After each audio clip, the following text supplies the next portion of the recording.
Social media रे viral होउथिबा एक video समस्तंको स्तब्ध करि दैछि। वीडियो रे देखा जाउछि जे जणे कन्या विवाहर मात्र 2 घंटा पूर्वरु तांको पूर्वतन प्रेमिकंको भेटिबाकु जाइछन्ति। कन्या रास्ता मझिरे तांको आलिंगन करुथुबा देखिबाकु मिलिछि।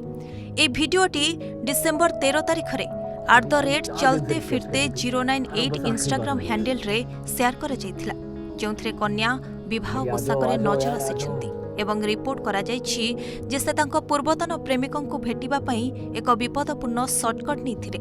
वीडियोर एंगल एवं स्थान एहाकू आहुरी नाटकीय करिछि। भिडियोटीर आरंभ कन्याको कार पहुंचवा सहित होइछि, जहाकू तांकर जणे बंधु चलाउछन्ति। ए साक्षात वैष्णव केमिस्ट नामक एक स्थान रे होइछि। तेबे कन्याको बंधु कैमरा आडकू चाहि कहउछन्ति जे से बहुत दिन धरि शेष साक्षात चाहुथिला। परिवार चापरे से विवाह करुछन्ति। एहाकू सामाजिक एवं पारिवारिक चापरे दिया जाइथिबा प्रकृत प्रेमर बलिदान भावरे वर्णना करिछन्ति तांको बंधु।